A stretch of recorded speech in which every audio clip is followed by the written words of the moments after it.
Are you ready for some football? Yeah, buddy. Football is back officially today.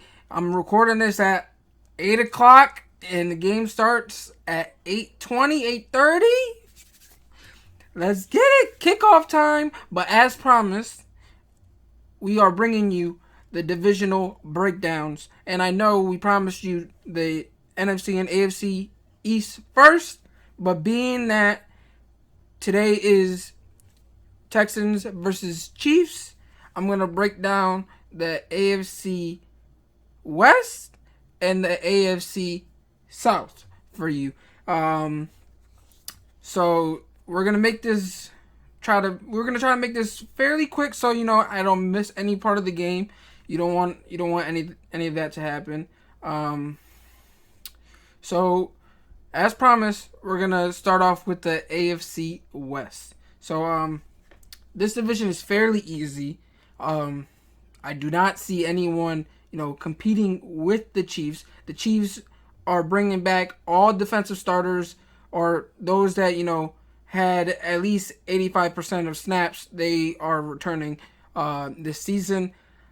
Offensively, they're better. They drafted Clyde Edwards-Helaire, who should be a better option than Damian Williams or LaShawn McCoy. So the hype is real on this guy, and I think he's going to perform tonight against the Texans, and essentially be their new Kareem Hunt in that offense. So essentially what Kareem Hunt was in that offense is what I'm expecting from Clyde Edwards-Helaire, which is some big shoes to fill, but I think if anything he might be better than Kareem Hunt. So I know the Chiefs lack in terms of secondary, and that's going to be their weak point, just like it was last year. But their offense is going to make up for those flaws by putting up so much points. But they won't essentially pull off a win every single week due to that flaw. They did bring back they brought back Matt Moore to back up Patrick Mahomes, which was a good signing because when he stepped in against the Broncos, he did have a good game. And for when Patrick Mahomes was out, he did perform well. He almost beat the Packers, and that was a good game. So just imagine what it would have been like if Patrick Mahomes would have played. So for me, I don't see any downside to what they did last year. They finished last season at 12-4. I actually see them, performing slightly better than they did last year. It's not like they can do much anyway. But with Patrick Mahomes staying healthy for the whole season, I'm expecting them to go 14-2. One of those two losses won't be tonight against the Texans. I actually have the Texans losing to, the Chiefs, being that they're putting up their banner. Just too much hype going into this game. It's kind of hard to see them losing tonight, and tainting that ceremonial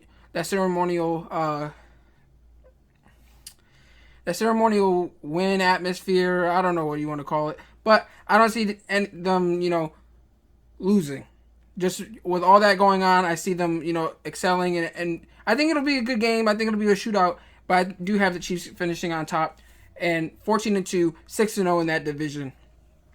And then in second place in that division, I have the Chargers. Yes, they have the question in terms of who's their quarterback. They named Tyrod Taylor to be their quarterback. Tyrod Taylor seems to be a good quarterback. He's not a great quarterback. He's an above average quarterback, and he's proven himself his time in Buffalo when they broke the streak, the playoff streak, and he brought them to the playoffs. He can very well be a starting quarterback. There's not much that he has to do. All he has to do is just make sure that he doesn't turn over the ball, and he's proven that he can do that. As long as he's healthy, he should, help them to at least a 500 season, and that's exactly where I have them at. I have them finishing 8-8. I actually had them finishing better than 8-8 prior to the Derwin James injury. But with Derwin James being out for season, I do feel like it is a big blow. And ultimately, instead of making the playoffs, I do have them missing the playoffs but finishing 500. I do not have, I do not expect Herbert to play this season if unless Tyrod Taylor gets hurt. Which Tyrod Taylor would have never lost a job in Cleveland if he didn't get hurt. So I think he can do wonders in that system just because they have so many weapons on offense. Austin Eckler, Josh Kelly, they got JJ, they got Keenan Allen, Hunter Henry, Mike Williams when healthy.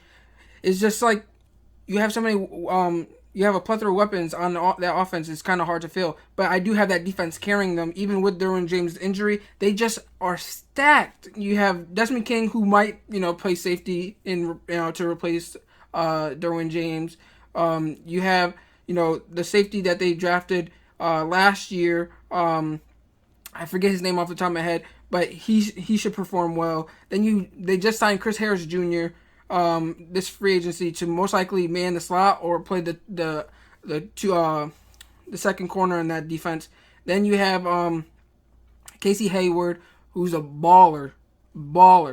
Then they just drafted a middle linebacker to man that defense, while also adding Linval Joseph to a defensive line that already had Melvin Ingram and Joey Bosa.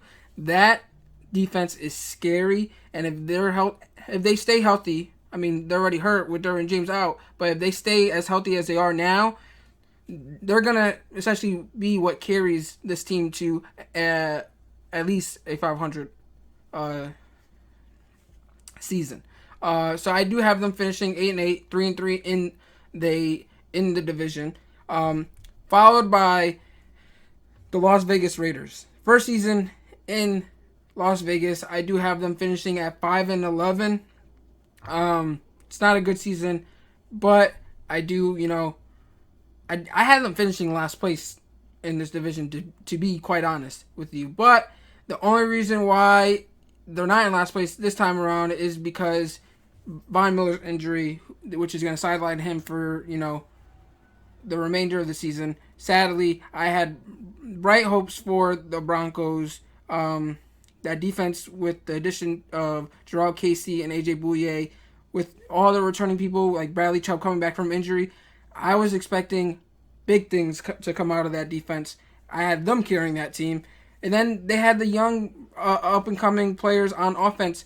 They looked bright on offense. So I had them finishing third in the division, but with that injury, I do have them, coming last place, sadly. But for the long term, they might be able to make an investment and come out big next year.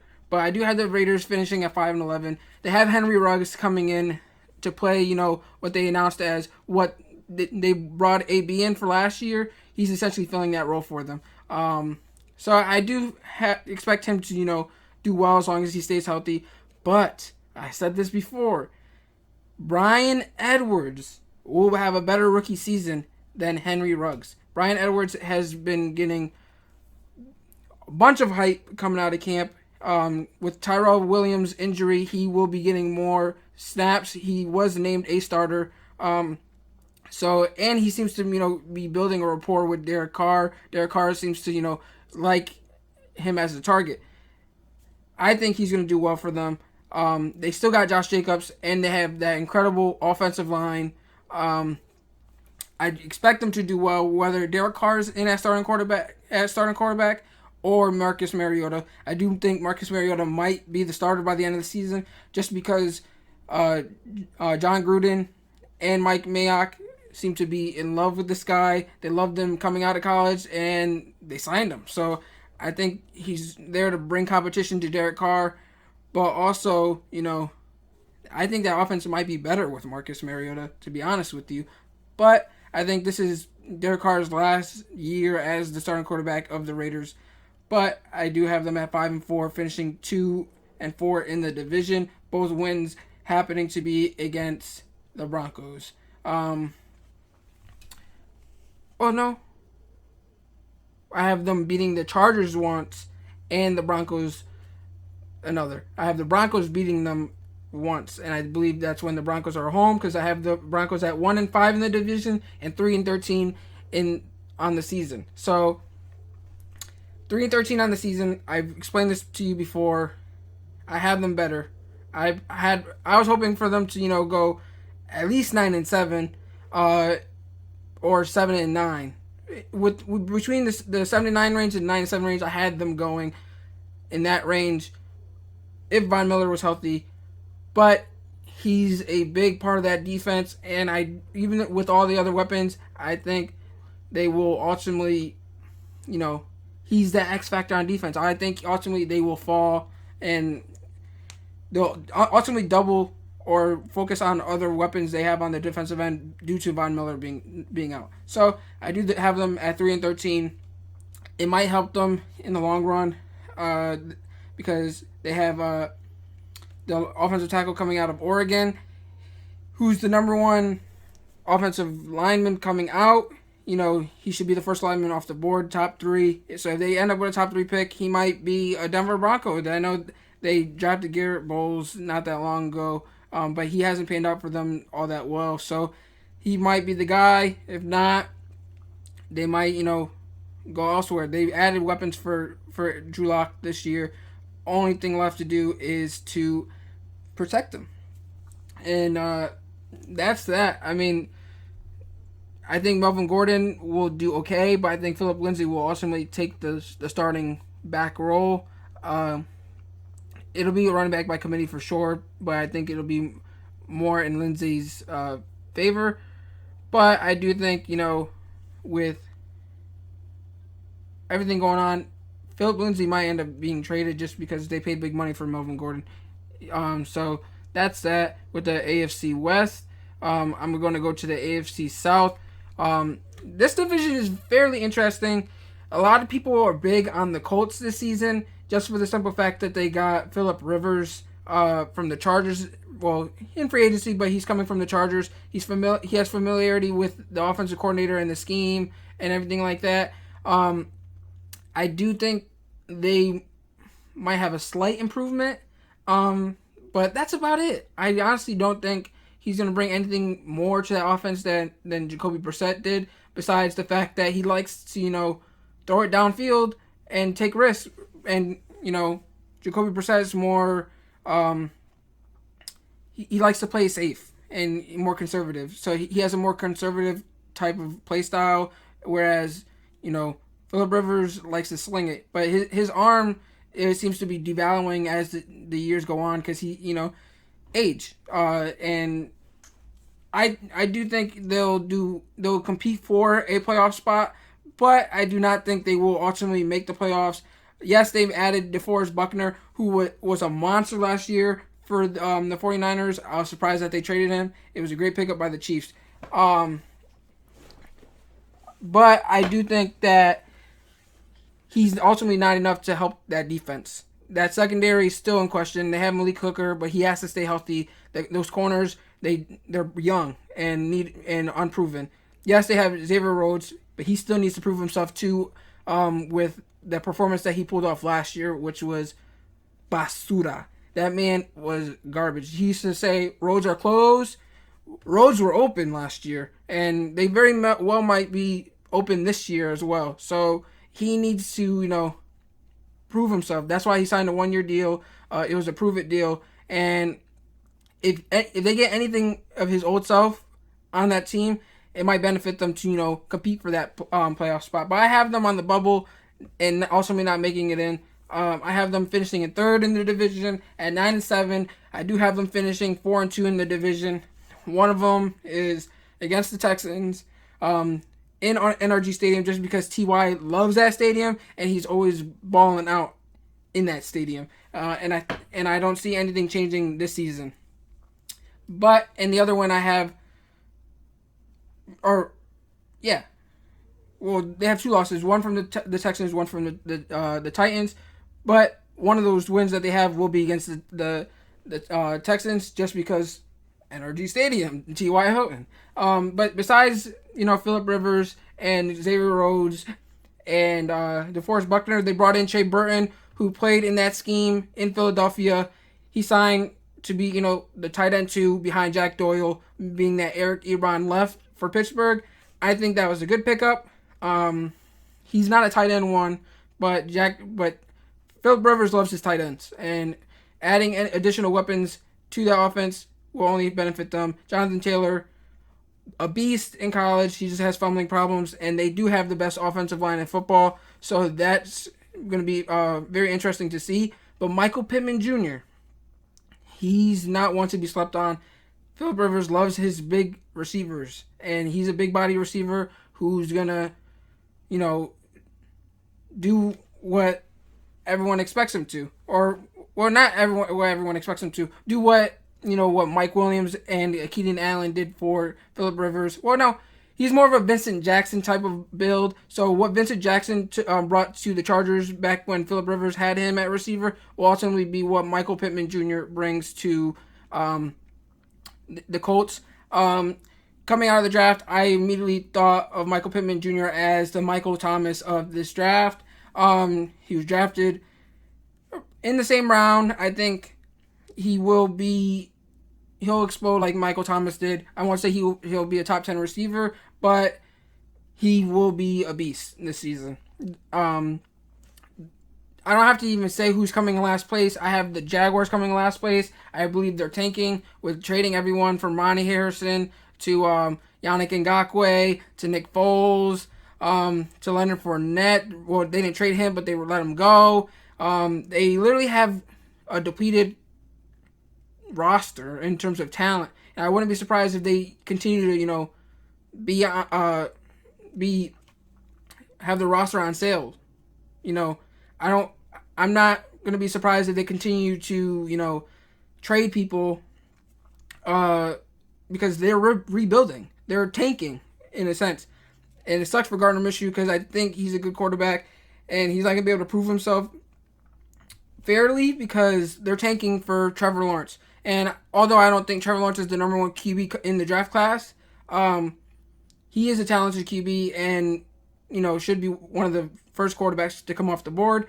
Trevor Lawrence might as well just, dress in the Jacksonville Jaguar gear because I do have them finishing dead last in the whole league and coming away with the first pick. So, hey, 1-5, don't see them winning a divisional game. And in first place in that division, everyone's leaning towards the Titans, especially with the performance that they put on at the end of last year with Derrick Henry and Ryan Tannehill. Then you have the addition of Jadeveon Clowney, which is a big signing. But there's a but. I think their play is going to decrease, or I don't see them performing as well as they did last year. In terms of I don't see them living up to the hype. I think they might be a little overhyped this season. I do have them. I was leaning more towards 9-7 this season, which they seem to be roaming around in the past 2 seasons. That seems to be their record. But with the addition to Clowney, I'll give them one additional win. I have them finishing at 10-6, 4-2 in the division. I don't think Ryan Tannehill is going to perform as well as he did last year, and that's my main reason why I gave them second place in the division. Derrick Henry's going to do Derrick Henry things. Dude's a beast. AJ Brown, I think he's a really good receiver, but I think his play will, deplete due to Ryan Tannehill's play. But he's no scrub, so I wouldn't doubt him in terms of shining, even though Tannehill's play is lacking. Defensively, though, they added Vic Beasley, they added Jadeveon Clowney. That's scary, honestly. They added Jonathan Joseph to be a vet in the locker room and help out that secondary. But the loss of Logan Ryan, I think, will be big on that defense. They do have Bayard in the secondary with Kenny Vaccaro. So I'm not going to doubt them. just because I know they have the talent. But I don't see them finishing in first place. I do have them making the playoffs as a wild card team, but there's one team in that division that I'm just so high on, and it's the Texans. Yes, everyone's big on them trading DeAndre Hopkins away, and I think the move was stupid. Bill O'Brien, I've been on record of saying he needs to be fired. He doesn't deserve to be not only the GM of the Texans, but he doesn't deserve to be the head coach of the Texans. But I think he's helped Deshaun Watson, and I think this trade will only help him so much more. Their offense won't be as predictable just because you don't know who's going to be the hot hand that day. You don't know who Deshaun Watson is going to be throwing the ball to or who his go-to receiver will be that day. Brandon Cooks, I think, is going to blow up this season. He seemed to have 1,000 yards everywhere he's went, whether it's New Orleans, the Rams, New England. He's going to be a 1,000-yard receiver this season with Deshaun Watson. I think that's going to be his number one receiver. Will Fuller, when healthy, has been, huge for that offense in terms of stretching the field with Deshaun Watson. So if he can stay healthy, I think both will have big seasons. But granted, if he's not, they have tons of receivers who have similar play styles in terms of Brandon Cooks, Kenny Stills, you even got Kiki QD still there. And they even signed Randall Cobb. So that offense should be fairly interesting. Even now that they have David Johnson. David Johnson was no scrub last season in terms of his pass catching ability. With the snaps that he had as a receiver, he performed well. But I think with someone who's used to being the bell cow back, coming back and getting benched and not getting nearly as much snaps, kind of played mind games with him. But the trade for the Texans to trade their best player for this man, I think that's a sign that they think he is a great value for that offense and what he can be for that offense this season. And I think that's going to play positively on him and his mental aspect.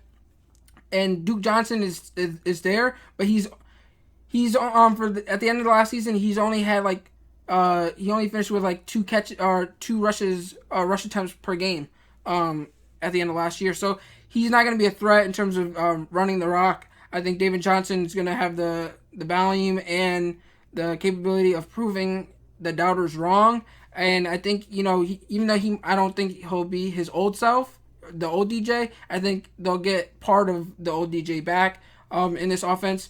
And that's going to help one person and one person only. And that's Deshaun Watson. And I think that's why in the most recent episode that's going to be dropping soon, we made predictions on our early season our NFL season awards. It was an early prediction. I had him in the MVP running, but I said one individual will win over him, and he will win, Offensive Player of the Year. I think he's going to be stud this year. The offense, honestly, will carry that defense, but the defense isn't terrible either. I mean, yes, their secondary is in question, and I ultimately think they should sign Eric Reed, who's the brother of Justin Reed, and I think they will, even though they haven't yet. I think they ultimately will after the first few games because they have some tough competitors who probably will expose that. But they held the Chiefs in the playoffs to 20 plus point deficit. Yes, the Chiefs came back, but that's just because they're the Chiefs and such a high powered offense. I think they have promise, and I think this is their chance to shine. And I think with J.J. Watt, a healthy J.J. Watt, you got Whitney Merciless, you have Bernardrick McKinney, Zach Cunningham. I think, yes, they lost DJ Reader, but they did just draft Ross Blacklock.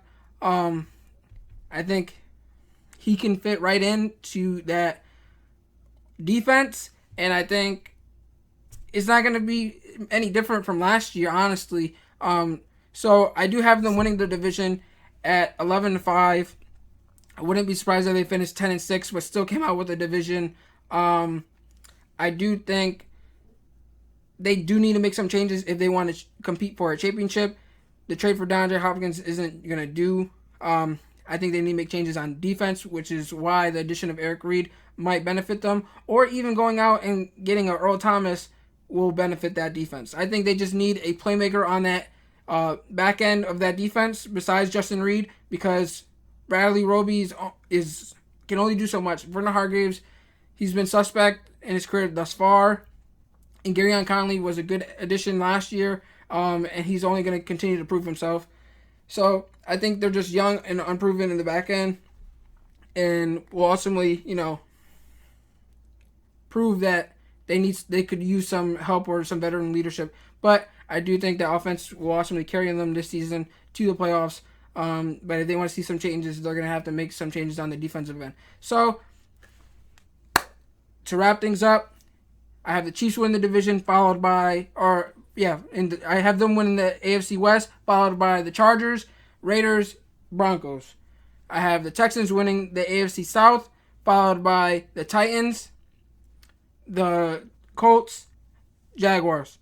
I said Jaguars will finish with the first pick in this year's draft. But if you want to, see what I think about the AFC East and the AFC North, tune into my next video, or our next video. Either Fibo or myself will be breaking down some additional divisions. But remember, we're going to be predicting who's coming out of each conference. So once I finish all my breakdowns for all the divisions, I will tell you who I have making the playoffs outside of the division winners, and who I have winning the conference and representing the AFC in the Super Bowl. So thank you guys for tuning in. I know this was kind of long, longer than I was expecting, but hey, I tried my best, and see you next time.